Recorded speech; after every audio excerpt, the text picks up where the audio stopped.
There is something deeply unsettling happening to a small group of people right now. And the most troubling part is this. They've spent their entire lives being told that the very qualities that set them apart are symptoms of something wrong. These individuals, perhaps you are among them, carry psychological markers so uncommon that only a tiny fraction of the population can even recognize them, much less comprehend them. Those who hold these traits move through life feeling fundamentally out of sync with the world. They have been conditioned to believe that their difference is a flaw. But what if that difference is not a flaw at all? What if the parts of you that feel fractured are actually signs of a more advanced internal design? What if your lifelong difficulty fitting into conventional spaces isn't because something inside you is broken, but because you operate on a completely different wavelength? Let me clarify what I mean by rare. I am not referring to having quirky interests or unusual tastes. I am not talking about introversion, or liking obscure music, or having unconventional opinions. I am talking about a psychological structure so distinct that your experience of reality is unlike anything most people can even imagine. You perceive emotions not as simple sensations but as intricate layers of meaning. You cannot stop questioning when others have settled for easy explanations. You feel physical discomfort when you are forced to be inauthentic. And above all, you carry a driving sense of purpose, an internal mandate that feels almost like a sacred responsibility. Carl Jung described this type of individual as possessing a differentiated consciousness, a level of psychological refinement that separates them not only socially, but existentially. These are not people who choose to be different. They simply have no other way of being. Here lies the pain. Society is built for the psychological majority.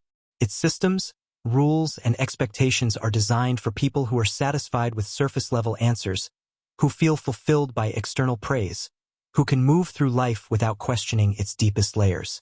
But for people with this rare makeup, the world's expectations feel like psychological suffocation. You cannot make small talk without feeling the urge to dive into meaning. You cannot chase traditional success because your inner being values purpose over achievement. You cannot maintain relationships that ask you to shrink or simplify yourself. And each time you try to conform, a part of you fractures. The first sign of this rarity is emotional depth that others misinterpret as too much. But it is not too much, it is simply complete. When you feel something, you experience its roots, its consequences, its echoes through every emotion you've lived before. Jung called these feeling-toned complexes, emotional states layered with symbolic significance. Others feel sadness. You feel the sorrow of impermanence, the ache of lost possibilities, the weight of human fragility, all at once. Others feel joy. You feel joy infused with the awareness of its fleetingness. This is not instability. It is emotional intelligence operating at full resolution. The second sign is an insatiable curiosity.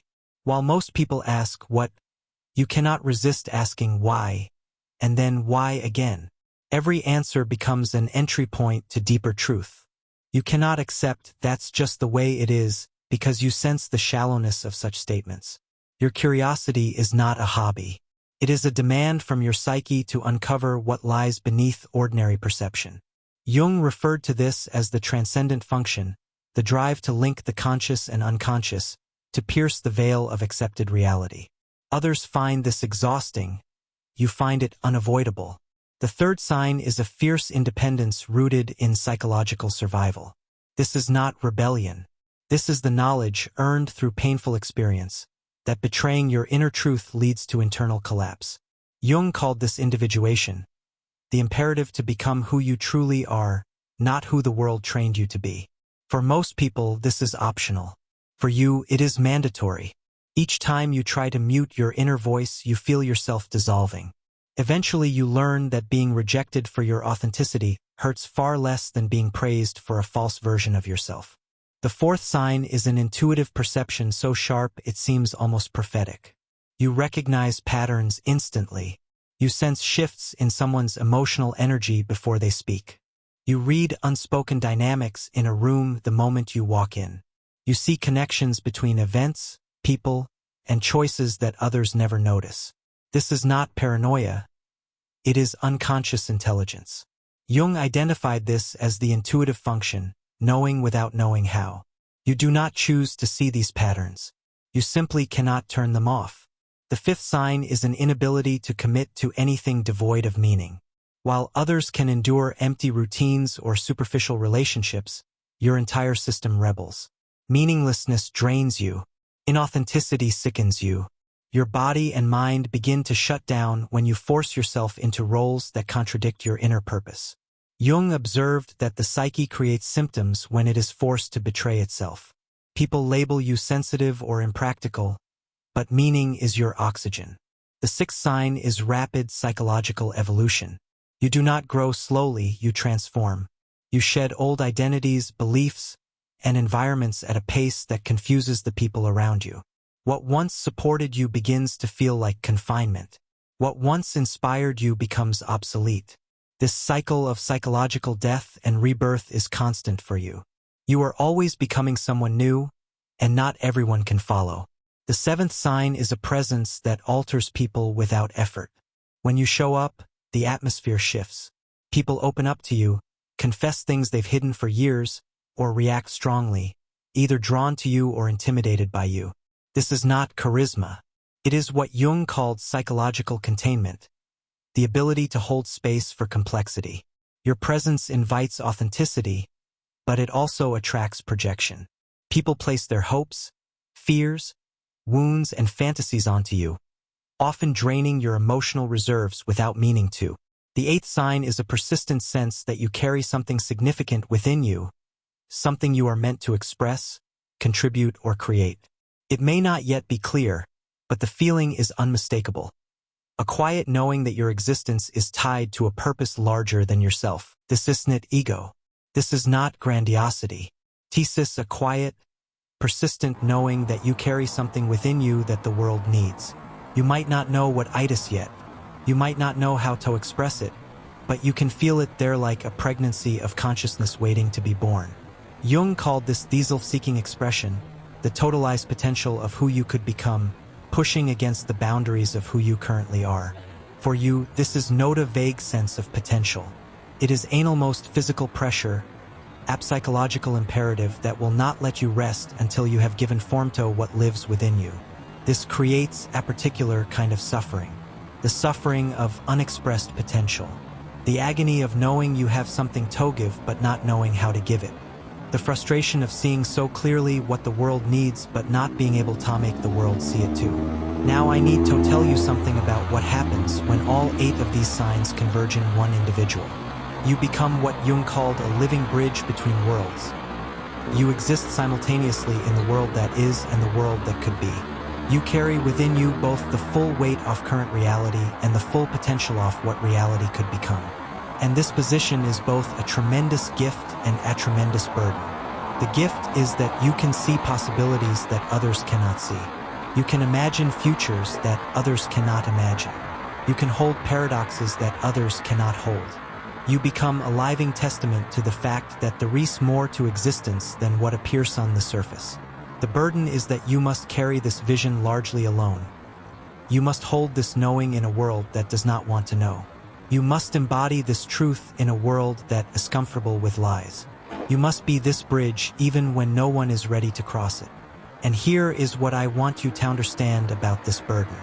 It is not a punishment. It is not a curse. It is evolution in action. You are not broken. You are breaking through. You are not too much. You are showing others that they have been living as too little. You are not too sensitive. You are appropriately responsive to the full spectrum of existence. Every spiritual tradition has spoken of individuals like you. The mystics who could not stop seeking the divine. The prophets who could not stop speaking truth. The visionaries who could not stop imagining new worlds. They were not special because they were chosen. They were special because they could not choose to be anything else. You are part of this lineage. Not because you decided to be, but because your psychological configuration makes it impossible for you to be anything else. You are not trying to be deep. You cannot access the shallows. You are not trying to be intense. You cannot dilute your experience. You are not trying to be different. You cannot access normal.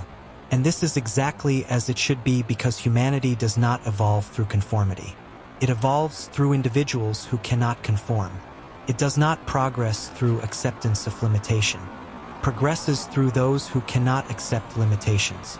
It does not expand through satisfaction with the status quo.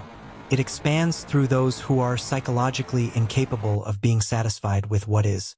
You are not a mistake in the system. You are revolution's answer to the system's limitations. But here is what makes your path particularly challenging. You must Leonto honor your rarity without using it as a shield. You must learn to trust your perception without dismissing others entirely.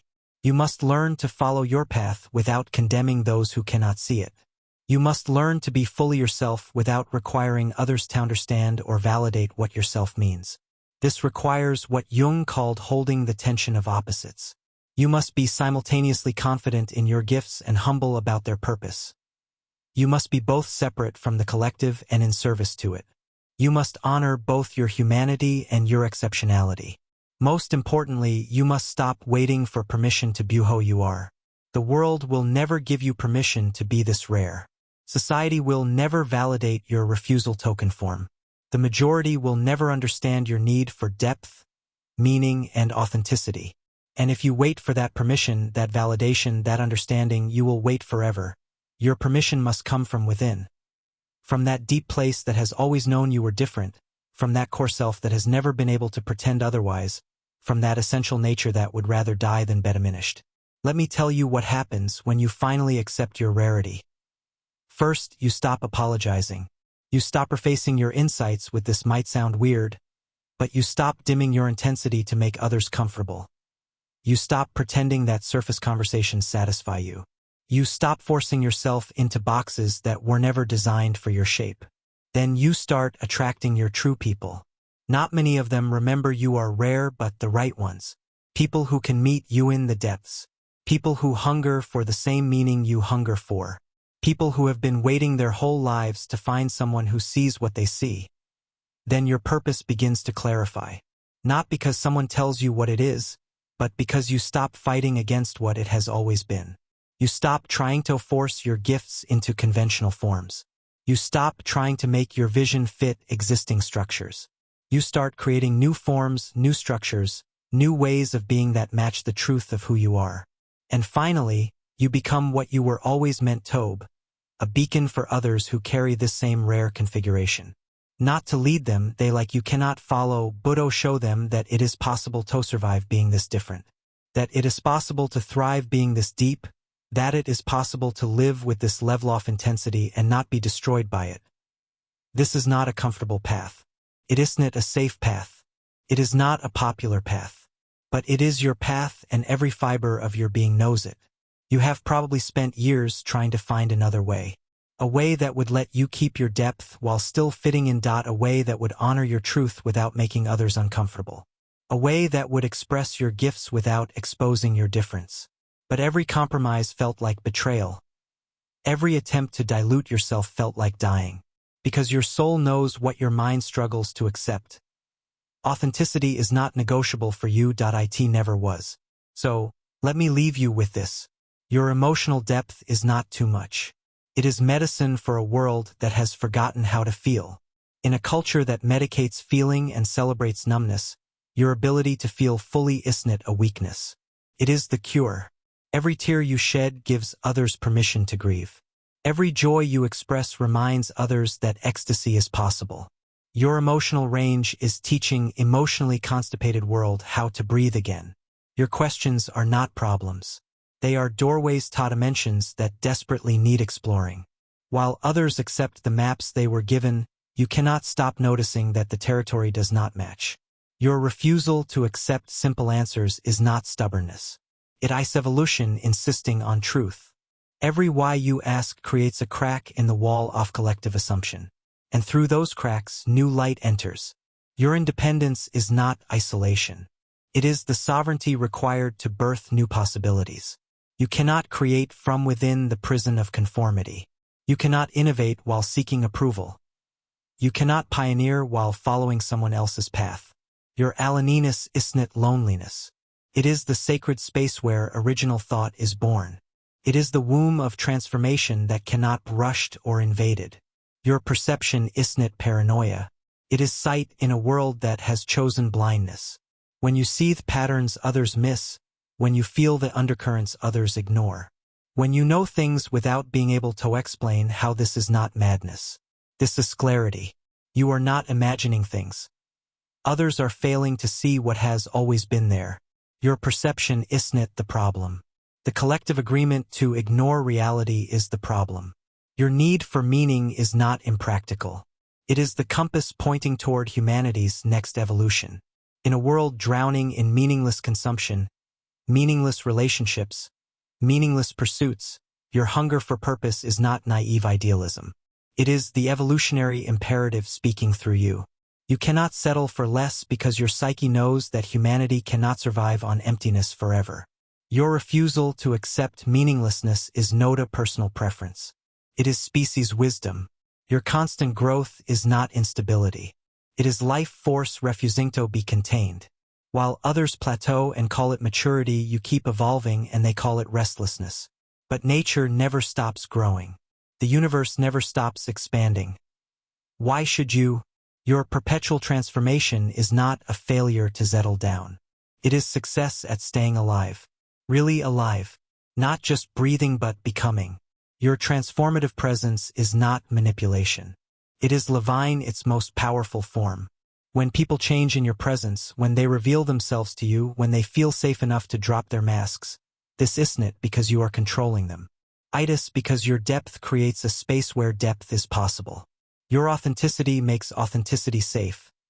Your realness calls forth their realness. This is not manipulation. This is invitation. This is permission. This is love doing what love does, calling everything back to truth. Your sense of purpose is not delusion. It is evolution calling you forward. That persistent feeling that you have something important to contribute. That sensation of carrying something that must be born. This is not grandiosity. This is accuracy. You do carry something crucial. Not because you are special, but because you are specialized. Evolution creates exactly what is needed when it is needed. And you, with your particular configuration of sensitivity, depth, and inability to accept limitation are needed now. You see, humanity is at a threshold. The old ways of being are dying. The systems built an unconsciousness are collapsing. The structures that required people to stay asleep are crumbling. And in this space between what was and what will be, certain individuals are being called to hold the bridge, not to know what comes next, but to be so impossibly unapologetically themselves that they become living permission for new ways of being. You are one of these individuals, not because you chose it, but because your psychological configuration makes it impossible for you to be anything else. You are not a mistake in the system. You are the system's upgrade. You are the mutation that ensures humanity's psychological survival. You are the bridge between what was and what must be. And the world needs you to stop apologizing for that and start embodying it fully. Stop dimming your light because it makes others squint. Stop simplifying your truth because others find complexity overwhelming. Stop betraying your knowing because others are comfortable in their not knowing. Stop making yourself smaller because others have chosen to stay small. Because there are others out there right now feeling exactly what you have felt. Thinking they are broken. Believing they are too much. Wondering why they cannot just be normal. Sitting alone in their rooms. Googling why do I feel so different. Searching for something. Anything that explains this persistent sense of alienation. And they need to see that someone like them not only survived but thrived. They need to know that their rarity is not a curse but a calling. They need evidence that it is possible to be this different and not be destroyed by it. They need to witness someone living fully in their truth. Not as an inspiration to copy but as permission to finally stop hiding. You are that proof. You are that possibility. You are that permission they are waiting for. Not to follow you like you cannot follow. To finally fully unapologetically be themselves. Your visibility is their validation. Your authenticity is their authorization. Your thriving is their hope. This is not about ego. This is about ecology. The ecosystem of human consciousness needs diversity to survive. It needs the deep feelers to remember what has been lost. It needs the questioners to challenge what has been accepted. It needs the independencito imagine what has not been tried. It needs the perceivers to see what has been hidden. It needs the meaning seekers to insist on purpose. It needs the ever-growing to prevent stagnation. It needs the transformers to catalyze change. It needs the purpose-driven to pull humanity forward. It needs you exactly as you are, exactly as you have always been. Not fixed, not normalized, not made palatable, but raw, real, rare, and revolutionary in your simple insistence on being yourself. So stop waiting for the world to be ready for you. The world will never be ready for what you represent. The end of unconscious living, the death of comfortable lies, the impossibility of returning to sleep once awakening has begun. Instead, be so courageously yourself that you make the world deal with the reality of your existence. Be so authentic that you become undeniable. Be so genuine that you make pretense impossible in your presence.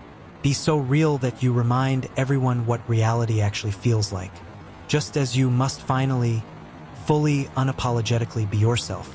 The rare, the deep, the real you that you have always been. The you that the world has been waiting for, even if it doesn't know it yet. The you that scares you sometimes with its intensity. The you that you have been taught to hide but can no longer contain. The you that is reading these words and feeling that ancient recognition. Yes, this is who I am. This who I have always been, and this is who I must finally allow myself to become. That you, that rare, irreplaceable, unrepeatable you. The world doesn't need another copy. It needs the original you were born to be.